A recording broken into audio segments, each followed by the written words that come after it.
are starting, let's read while standing, and let's read Luke chapter 22, verse 31, 32. Then it can be 33 and 34. Amen. Luke chapter number 22, verse 31 through to 34. And the Lord said, Simon, Simon, indeed Satan has asked for you that he may sift you as wheat. But I have prayed for you that your faith should not fail. And when you return to me, strengthen your brethren. 33.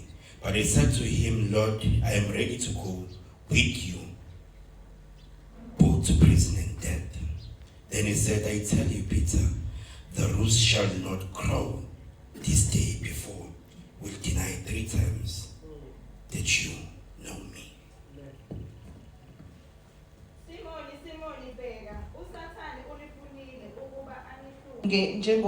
Njengokolweni kepha mina ngikunxusele ukuba ukukholwa kwakho kungapheli. Wena-ke nxa usuphendukile uqinise abafowenu. Wathi kuye, Nkosi, ngilungele ukuya nawe nasentilongweni nasekufeni. Wayesethi, ngiyakutshela Petru ukuthi iqhudi alikukhala namhlanje ungakangiphiki kathathu ukuthi awungazi. uNkulunkulu makubusise ukufunda kwembali yakhe engcwele, ibandla lithi amen. Amen. Sibashaya izandla sihlale phansi. Ngicela ithuba ngibingelele ubuholi balapha ekhaya, ubuholi usihlalo, obaba nomama, obhuti nosisi, abafowethu nodadewethu, abasilalele, abasibukele egameni likaJesu Kristu Inkosi yethu. Amen.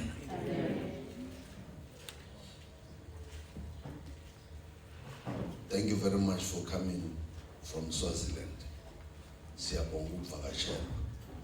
Amen. Nanse ngiyabona ukuthi kuzofanele sinamukele. Amen. Abaphamisa izandla bathi asibamukele. Njalo. Kusho abantu bamasuka kushongo mina. Amen. Praise the Lord. Sila kulento ethi we have to create a conducive environment for God to deliver, respond, answer many people among us. Says one of us around. And uma sikulento yokwakha isimo esivundileyo ukuthi uNkulunkulu enze njengaloko ehlelile, kubalulekile ukuthi sizihlele thina.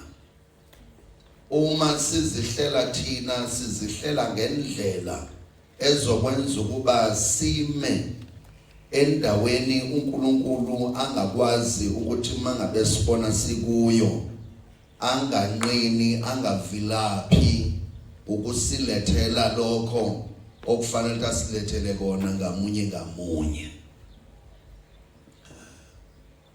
Siqala kulento ebizwa ngokuthi ubunye. Iyona nto eyenza ukuthi abantu abamunye, abakhuluma lizilinye, abantu bathi noma ngabe benqumani abafisa ukuyenza, akubi khona umuntu okwazi ukubavimbela kuyo. Angithi sizwana bazalwane. Kodwa kusho ukuthi into ebalekile ukuthi sihlelembe, sihlele ukuthi asize sifinyelele ebunyeni obuphelele, ngoba ubunye obuphelele obuzokwenza ukuthi uNkulunkulu akwazi ukusebenza phakathi kwethu ngalendlela athanda ukusebenza ngayo. iBhayibheli lithi uma lichaza ubunye, likhuluma lize lithi bheka kuhle kumnandi kangaka ukubona abantu bakaNkulunkulu behlezi ndawonye bethandana. Ngithi siyezwana bazalwane.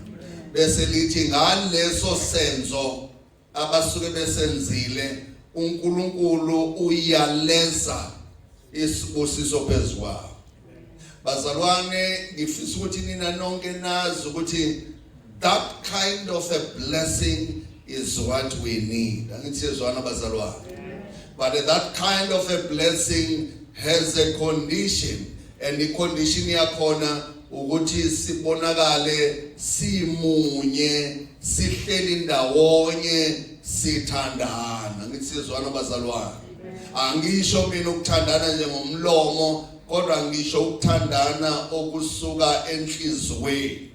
Kwenza ukuthi uNkulunkulu ayaleze isibusiso upon our lives.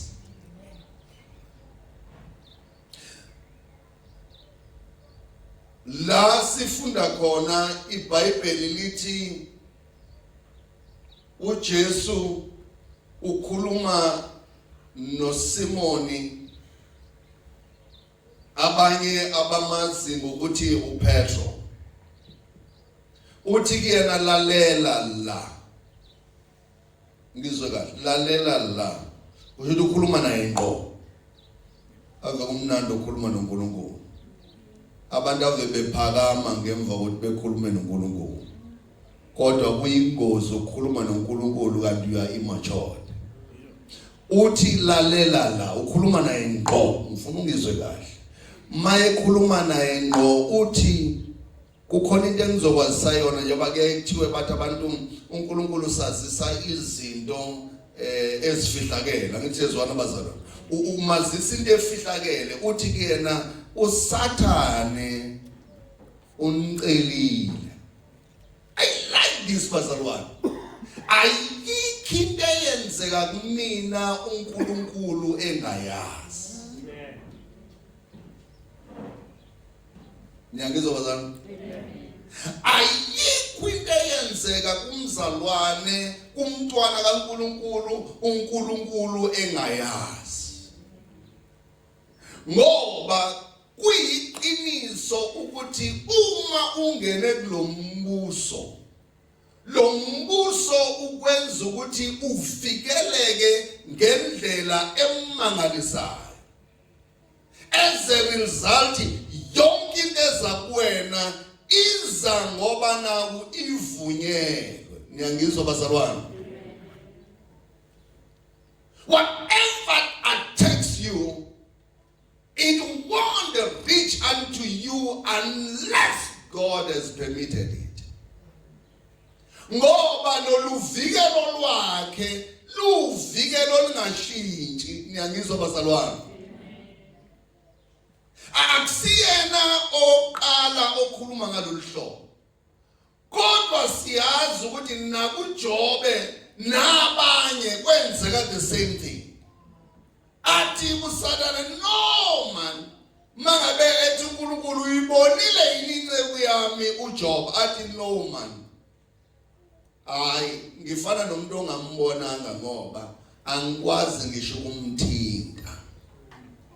Wena umubiyele. Ngiyangizwa bazalwane.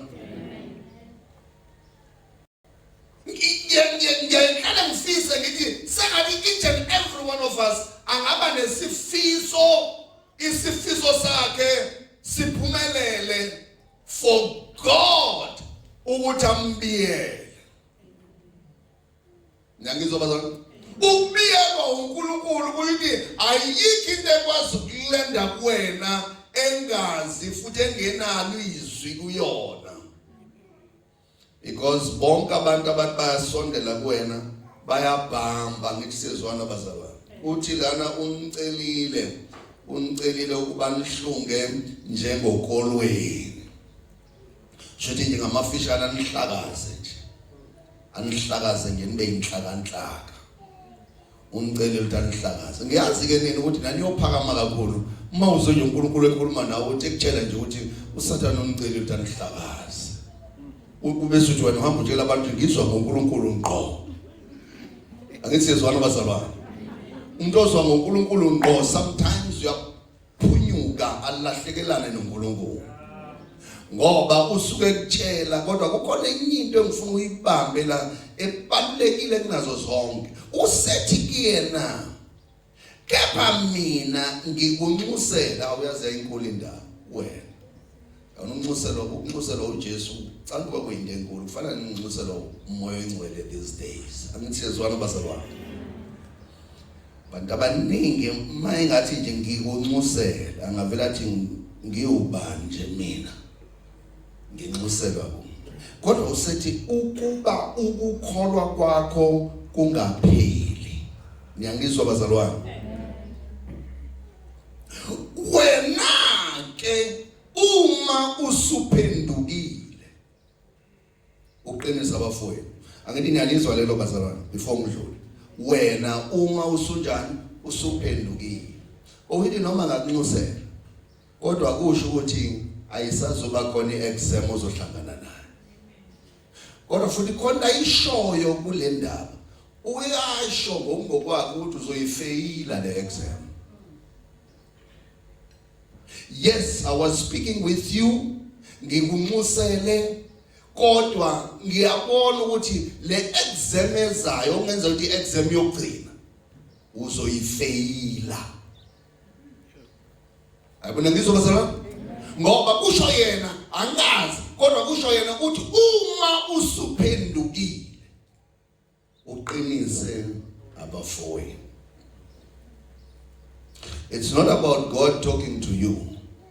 It's about you listening carefully to what God has said into your life. Ngiyangizwa bazalwane? Ungagijimi nento eyodwa kusale ezini. Lana kuvela into ethi nawe you are going to learn that others they go through a test. Therefore when they go through exams of any kind, strengthen them, make them to feel that it's not over up until God says it's over. Make them to feel. But I'm telling you this, the exam that you are going to get, you are going to fail it. But when you've repented,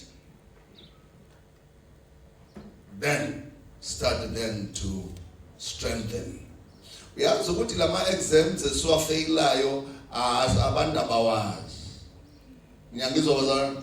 That is why so don't touch singakwazi ukusiza abanye ngoba ukufaila kwethu akwaziwa abantu. But I mean I'm telling you about these two verses that this is what they are meaning. They are meaning that even after God has spoken to you, you must understand that the exams are not over.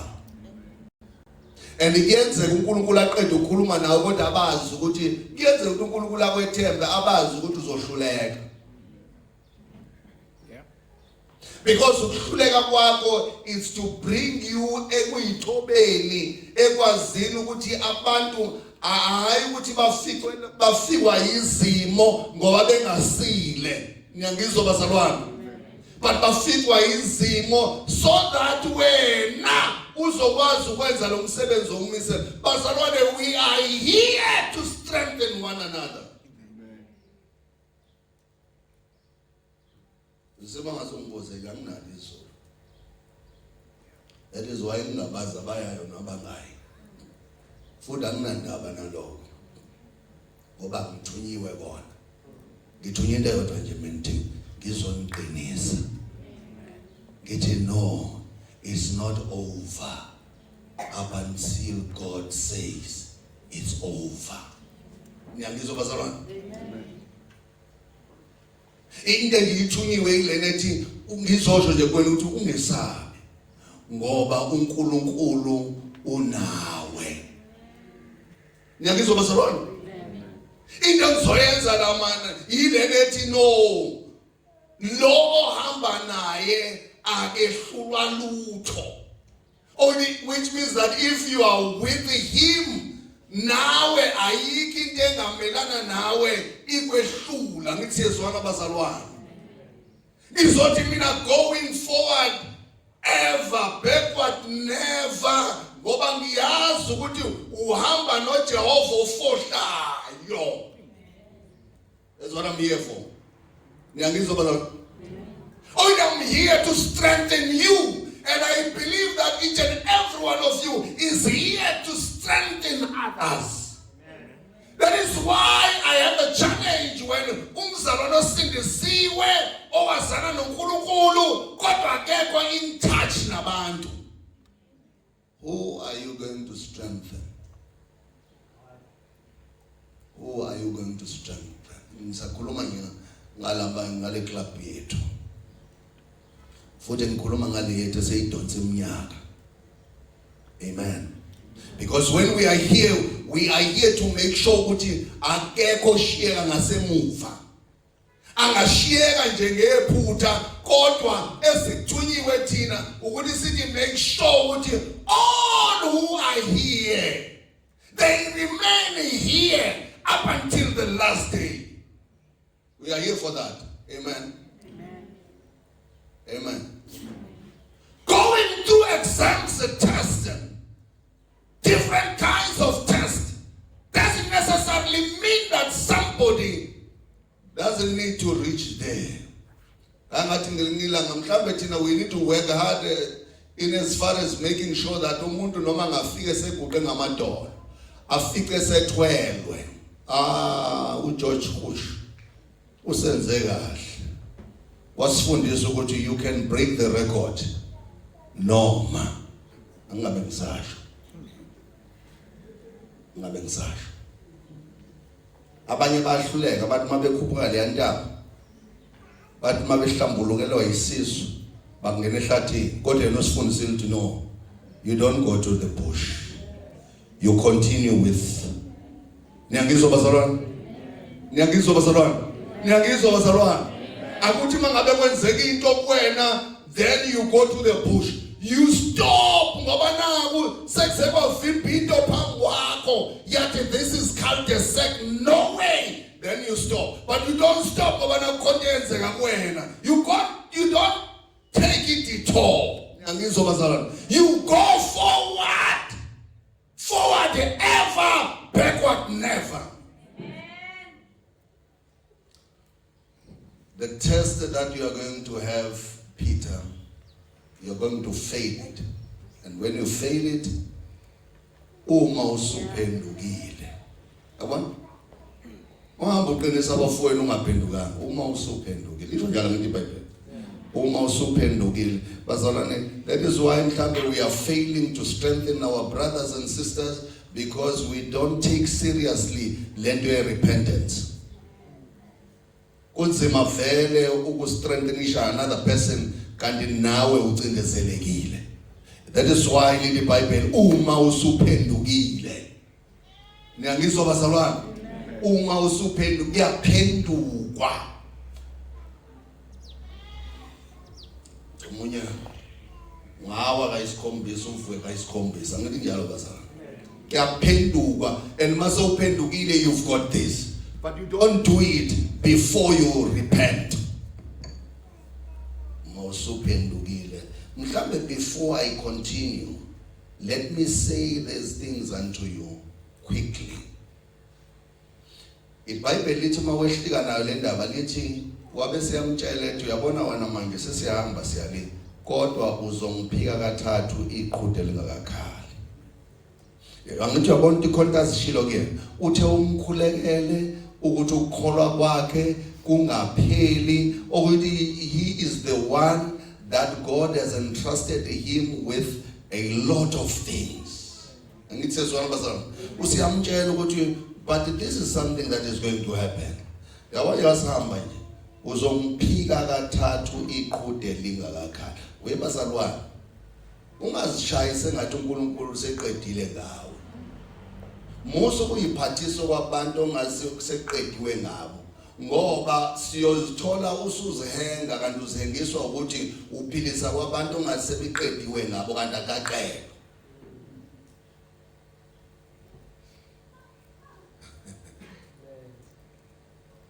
Do what you're supposed to do while you are on earth.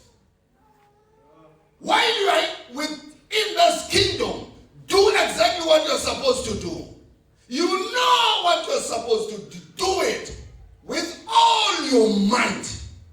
But that is exactly what God has made you to be here for. Angitsizwana bazalwane. Njalo makuzalwa ingane siyayisitshela ukuthi mhlambe nami umkhululi wethu. Ngoba sikhale sisencindezelweni. Namanje sisencindezelweni.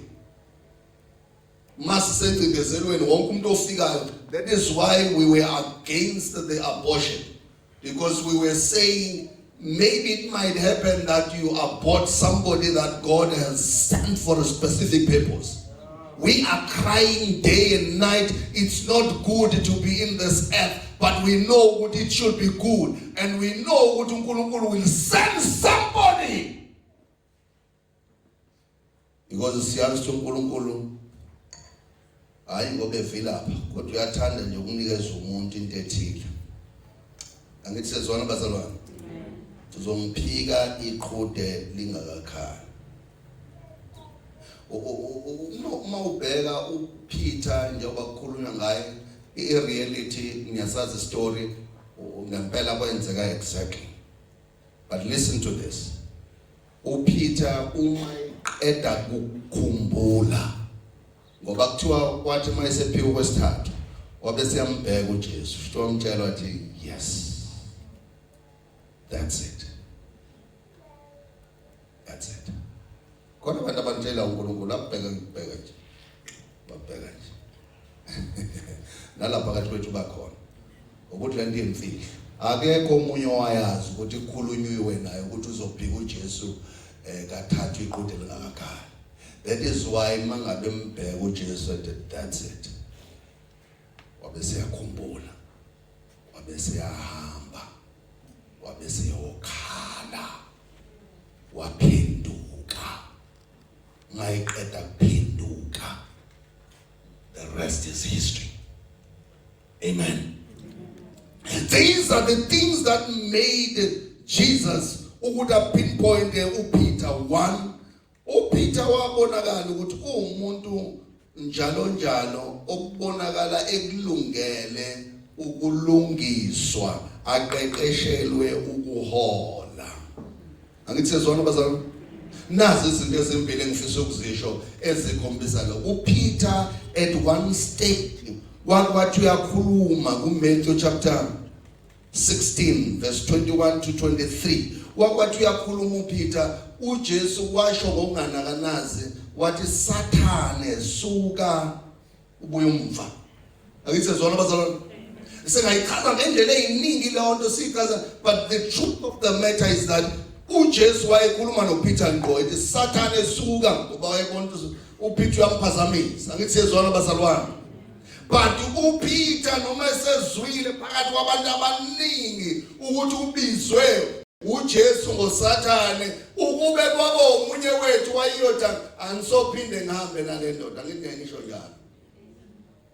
Ingiphoxe phakathi kwabantu yangibiza ngesitha sethu yathi Sathane. So angithi nananjiswa nje into encane nje ukuthi uvelo wangimemeza. Uvelo wangithethisa. Yeke ngithethiswe nomuntu osuka kwenye indawo. Angithi njalo nje. Ngiyayeka nje lento ngazinto yakhe ngiyayeka nje lento ngoba naku kwenzeka ukuthi angithi sezwana bazalwane. But uPeter here was given that name, shouted to, but he didn't leave. He didn't leave. Angithi azangashiya ngithi. Angithi amazanza angashiya. Angithi sezwana bazalwane. Ekubeni uma ubheka ufunda uverse 22 uyathola ukuthi no uPeter wayekhuluma into ehlekayo ethi ngeke yenzeke lonto kuwena Nkosi.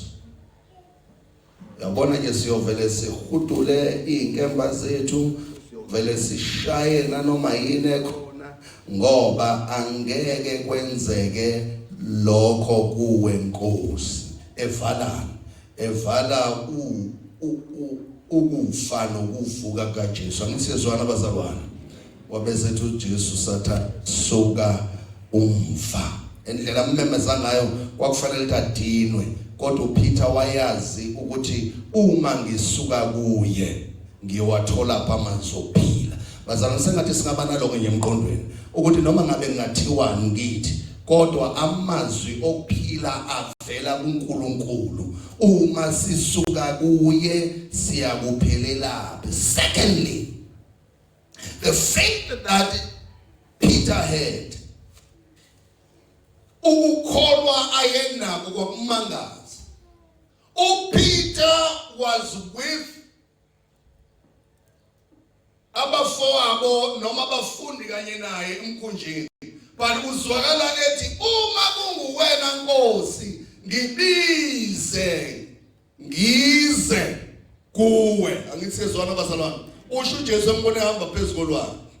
That faith we call it ukukholwa okunesibindi, ukukholwa okudingwa amakholwa, ukukholwa okunesibindi. Angithi sezwana bazalwane. These days thina sabazalwane ithina silandela ngemuva ezintweni efanele ngabe zenziwe yithina. Alibonke malenkosi.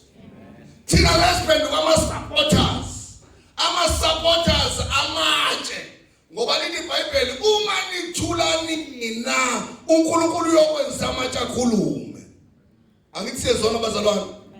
Uma ungenzi wena Esther njengoba ulapho nje kukhona indlela uNkulunkulu ayokwenza ngayo.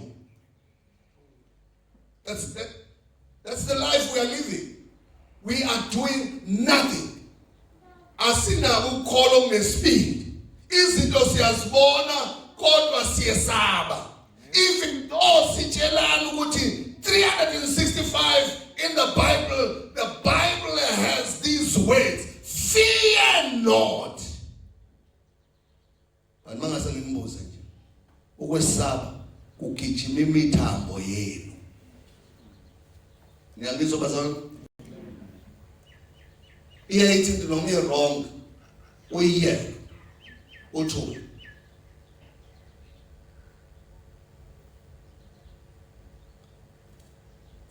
And then when we keep quiet, umuntu asinabo ukukholwa okunesibindi. Ngoba kwesinye isikhathi sithula ngoba naku sithi nathi asifuni ukuchaphazelwa amachaphazelo. Yazi masisho amachaphazelo sisho ukuthi asifuni ukuthi ebusuku babuye bazobulala mina. Okuthi njalo unaso isibindi. Ngoba kube bonaso bozoba lokukholwa ukuthi uNkulunkulu ukhona. Bangeza siyochama amanzi sibani. Sithi cha. Ngiyangizwa bazalwane. Amakholwa aqala ehamba ethembe uNkulunkulu, ahamba ubusuku ethemba uNkulunkulu, amthemba uNkulunkulu ngesibindi. As a result imangaliso ezazenzeka zasithitha umuntu. Ezinye zazo ungagcina ungasazikholwanga, kanti awuzikholwa nje ngoba usilona ikholwa. Uma isefakaza umzalwane uthi ngithengiphamisa eBhayibheli nje. Bathe besho ngakusasa bathi babone ngiphethe inkembe ethi menye. Ugcina ungakholwa wena oyikholwa. Kanti isimangaliso esenzeka kumuntu okholwa ngesibindi, okuvele kuyo yonke into ayinyakazisayo kunyakaza uNkulunkulu. Angithi sezwana bazalwane. Yonke into oyiphethe, yonke into onayo, uma uyibamba ngokukholwa ithi nyakaza uNkulunkulu. And uNkulunkulu unyakaza ngayo yonke indlela edingakalayo at that particular time. Amen. Ingakho wathi othi ungikhona ungithumile. Ngiyangizwa bazalwane. Amen. Ukuthi ngeyindlela noma ngabe ubhekana nasiphi isimo, uma uba wayinyakaza uthembe mina, ngizonyakaza ngokwesimo. Isimo masidinga inkemba ngizoba inkemba. Ngiyangizwa bazalwane. Isimo masidinga isibhamu ngizoba isibhamu. Kuthi abaphathi ibhamu enkulu laba, ibhamu ezabisayo, kuxakeke nje ngoba besingaphethe lutho nje. Besiphethe amaBhayibheli. Ibhamu ezabisayo. Ubone na uthi awusho ukuthi ngacishe ngomshaya. Niyangizwa bazalwane? God udinga ukukholwa okunesibindi. Let me say this. So Peter had that. That's why uJesu wakwazi ukumbeka ecaleni abese khuluma naye. 1. Bazalwane, let me emphasize this before. Thwalisanani mthwalo. Nigcwalise kanjalo umthetho kaKristu. Yabona nje if umzalwane mawuzona kulula, it's good. But azi ukuthi kukhona into eshoyo ukuthi you should be helping the others. Thwalisanani mthwalo. Uyayathi omunye mawufuna ukuthi into yakho ibe mfishane, hamba wedwa. Kodwa mawufisa ukuthi uhambe ibanga elide, hambani lihlangene. Lento ukuhlangana bazalwane icreator isimo sokuthi everyone can reach his or her destiny in time. Ngitsizwana bazalwane. Niyangizwa bazalwane? Thwalisanani mthwalo. Uma usuphendukile qinisa abafowenu. Thwalisanani mthwalo bazalwane. Thwalisanani mthwalo. Ungayibona wakho umkhulu kunawabanye, cha.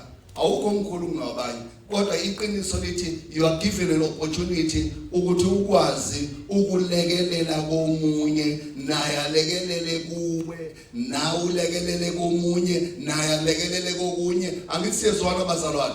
Where you are weak, I'm strong. Where I'm weak, you are strong. Where somebody else is weak, you are strong. Where he or she is weak, you are.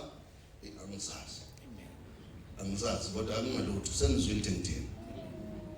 Thwalisanani. Get into our midst, having a mentality ethi I am there to make sure that I will make things easy for my brothers and sisters. Yes, osizwana bazalwane.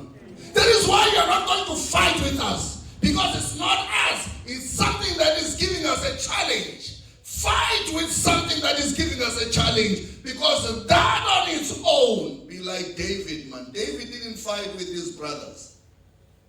David didn't fight with his nation, but he fought with the enemy. Ake siye ukulwa sodwa, ake silwe nesitha. Nyangizwa bazalwane. Wayengafika uDavid lapha athi no man nina niyakanga. Nikanga ngo1 no2 no3 indaba ningafastanga indaba ningenzanga no nasi sitha. If you've got the power and the strength to defeat this enemy, defeat us on our behalf. Defeat that enemy on our behalf. Nyangizwa bazalwane. Musu kusiqeda wona lamandla nesinawo. Bring unto us joy. And one person, uNkulunkulu doesn't need many people ukuthi akwazi ukulwa nesitha small. Asinqobele for many people, needs one person. Angitsezwana bazalwane. And you are that person who can defeat the enemy on behalf of us. Thwalisanani in bazalwane. Umthwalo nigcwalise kanjalo umthetho kaKristu. Ququzelanani. Nakhane njengalokhu nenza, baziseni abaholi benu nalulekane. Ngiyangizwa bazalwane. Remember what actually just temasa uphendukile. Strengthen your brothers. Let's put more energy. No, you can do it. No, you can do it. Abanye siyasisho kanjalo ukubona kwasathina suke sibona ithemba ngathali. Akuni ngitshela iqiniso. Kodwa sithi you know you can do it. Usho ubona thini engathi Thembani. Kodwa sithi you can do it. You know what? Lamazwi athi you can do it. Umangale wena ekade ushilo ukuthi you can do it. Mase umbone enza ngempela. Niyangizwa bazalwane? Ngoba lento yokuququzelana ayidingi ukuthi uzube namandla amaningi. Ithi nje kufanele ube namazwi okwakha nokululeka umuntu. La wena ngaphakathi musu ukugcilisa amazwi amaningi ahlukene. Nasakazekile, namanye angaqoqekile, namanye alimazayo. Qilisa amazwi akhayo. Yabona?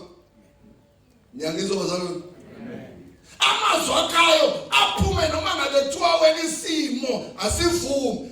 Aphume noma ngabe kuthiwa wena isimo siphicaze kangakanani. Kodwa uthi uma ukhuluma nomuntu ukhuluma amazwi aphilayo. And lawo mazwi aphilayo azokwenza ukuthi lo muntu omqhuquzelayo aphile, abambe wona gijime nawo. Usasa uzobe sedonsa wena. Ngiyangizwa bazalwane? Akadonsiswa ukuthi wena wamqhuquzela unamandla. Udonsiswa ukuthi amazwi owakhuluma kuye ayakha. Amaka. Baningi thina abantu amazwi abakhuluma kithi asakhayo. Kodwa kwesinye isikhathi noma umbheka cisha akakhekanga. Oyini lento yokukhuluma inamandla.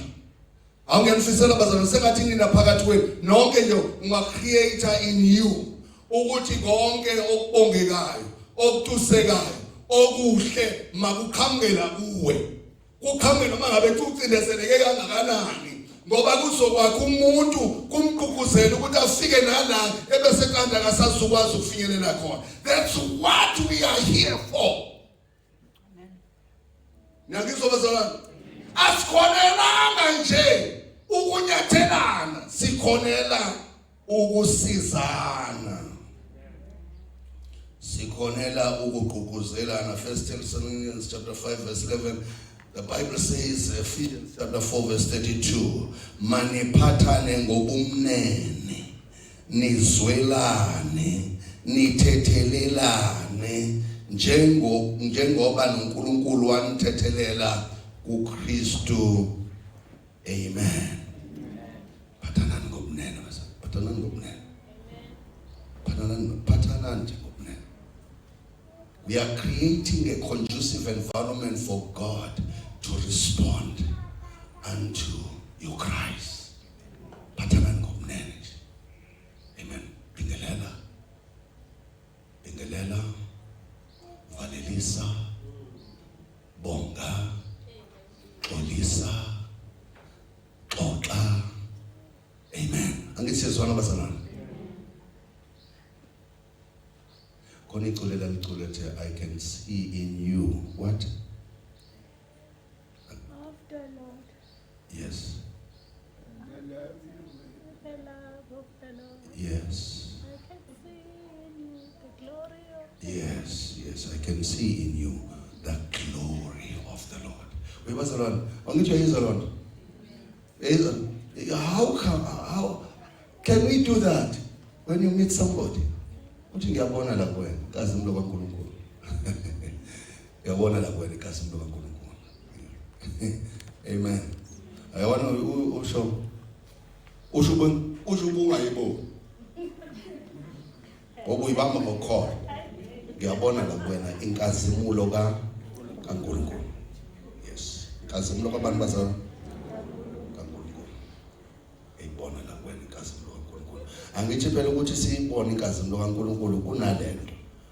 Kufanele njalo ube umuntu onobuso obuchathambile. Ukumfica kwesinye isikhathi ubuso bakhe bubumbene. Kusho awuyiboni ngamehlo. Umfica nje kuyisishiqimba. Noma kuyisishiqimba kunjalo. Yithi wena konke ngiyibonayo la ngaphakathi kwena. Ngibona inkazimulo kaNkulunkulu. Amen. Ngitsezwana bazalwane. Angithi uma isishiqimba uyibona. Bazalwane ngabacabanga ukuthi ukuhlina kusenza sijabule. Kusenza sithuke asikwazi futhi nokusondela eduze kwenu mawuhlinile. Iqiniso kubanzima. Thatha kanzima ukuthi size. Mhlambe sisondela kuphela amasolana nomnikelo. ngani kodwa ngiyasonto nalona esimthuma umnikelo naye ngimbuza ukuthi imali ingakanani ayiqoqile thola kade ayingakanani ilento eniyenzayo ngobuso benu kodwa noma kunjalo I can see in you the glory of the Lord. Ayisizwana bazana abantu abaningi abahlakaniphile bathi when you speak something you create. Ayisizwana bazana we should become ama creators ezinto esifisa ukuyibona ngithi sezwana bazalwane ama creators ezinto esifisa ukuyibona mhlawumbe nje mawubonile lapha phambili kukhona uculisayo kodwa umbona ukuthi cha udle umanyazini mayiqeda uxolisa lapha ezalana ubese uthi kuyena I can see you the glory of the Lord. The glory of the Lord I can see it. Bayangibona laba bavamisa ukuba umanyazini. I'm saying to you things that are going to help all of us. It's easy to do them. Angitsezwana bazalwane kulula ukuyenza asifake lento phakathi kwethu sifake kube sengathi siyadlala kanti siyazi ukuthi uma sikhuluma siyadala. Webazalwane iqala kulezinto ezincane niqale kulezinto ezinhle niqale kulezinto ezingeke zinikeze challenge enkulu bese niyakwazi ukuthi ngazo nikwazi ukwenza inkulu. Uvela qhamuka umuntu athi ngifuna ukuhlala emhlaba noma eDurban North angithi abantu ya create kodwa akaza create ngisho stop down kanti kwakufanele aqale la ukuthi no uNkulunkulu ngiyambona ukusebenzisa ngempela ashe bonding uyihlalela uyigoqela izandla ukuthi uNkulunkulu ukusebenzisa ngempela uyakusebenzisa futhi ukusebenzisa ngamandla amakhulu. We need to pray with you ngoba kukhona into uNkulunkulu akukhaphela kuyona. Angithi sezwana bazalwane webazalwane zinkulu izinto uNkulunkulu azifakile nazi investile la in our lives. It's us ekufanele ignite. Uma usuphendukile qinisa abafowenu you will get some words ezokwenza ukwazi ukusiqinisa. Angefana amagama okusiqinisa kodwa ngiyazi amagama okusiqinisa kuzobe kwamagama amahle amanye awengahambisani nokwenza kwethu. Amanye awo ngithi sezwana bazalwane kodwa washo nje ungabi umuntu osaba ngegama elihle nangizobazalwane. Oh, this thing now is we selecting you must be a person of persons. You must be a person of persons so that you will reach abantu abahlukene. Abanye bafike be welcoming, abanye bafike bengekho welcoming. Ubese uthi laba abangekho welcoming ngizobenza ngoNkulunkulu okimi ukuthi nabo babe welcoming. Let me close by saying these things. One, let's all stand. When you read from Ezekiel,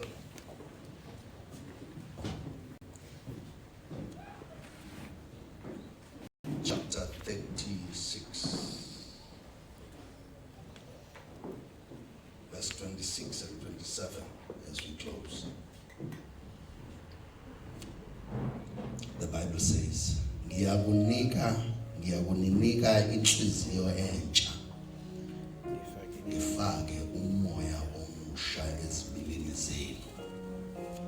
Ikhiphe inhliziyo yentshe emzimbeni wenu ngininike inhliziyo yobuntu.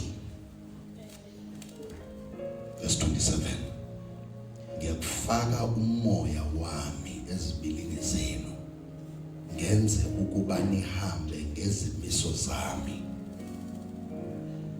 Niyakuzigcina izehlulelo zami futhi nizenze.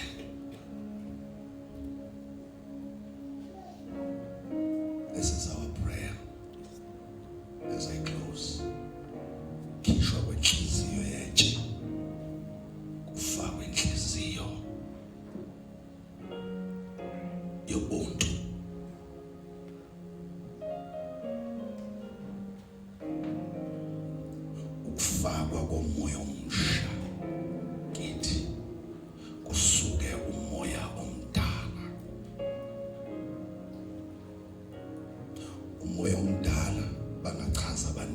phakathi kwenu uyingozi umoya omdala ngoba umoya omdala ugcwala impakamo kodwa umoya omusha uletha ukuzithoba umoya omdala ugcwala ukuzazi kodwa umoya omusha uveza baluleka kwabanye bekanye nawe.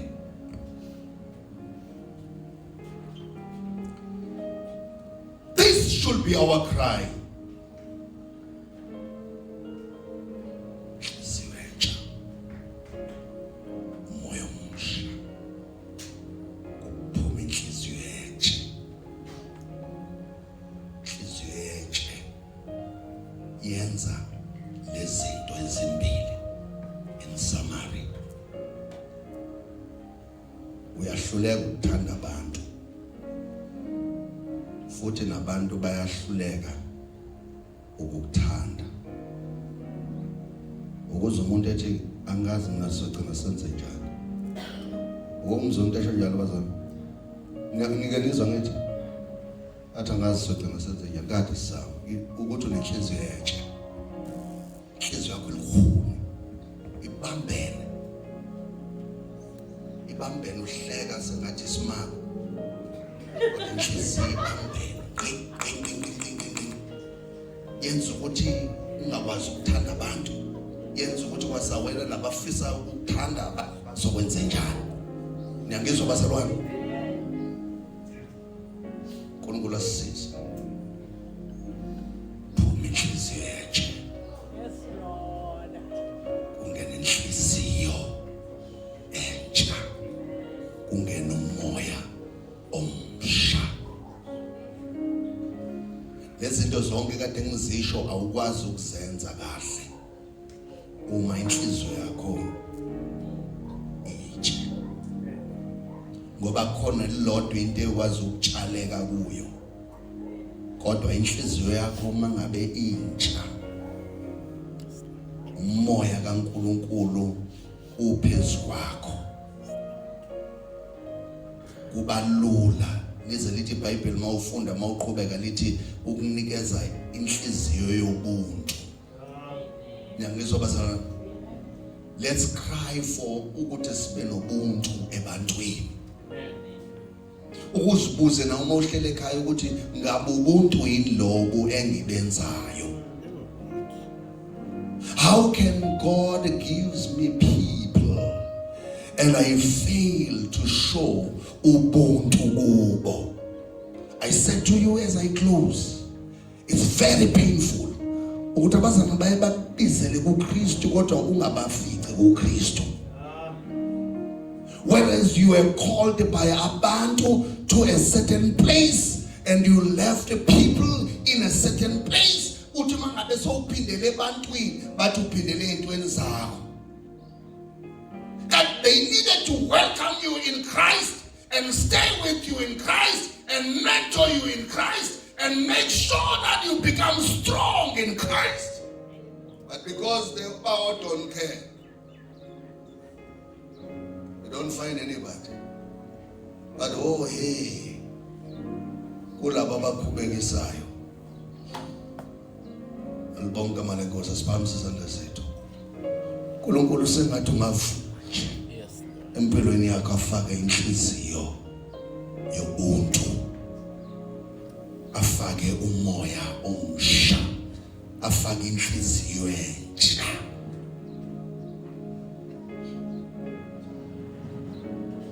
And lokho kuyokwenza ukwazi ukuthi izimiso zakhe uhambe ngazo, ugcine nezehlulelo zakhe. Izehlulelo zakhe azigcineki kumuntu onenhliziyo yentsha, kodwa uma ngabe unenhliziyo entsha, umoya omsha, inhliziyo yobuntu, uyakwazi ukuthi ugcine izimiso zikaNkulunkulu, izehlulelo zakhe futhi uzenze, ngoba lezi zinto ziyakwazi ukutshaleka kuwe. Kukhona izinto ezingatshaleki kuthina abazalwane ngoba inhliziyo yethu iqinile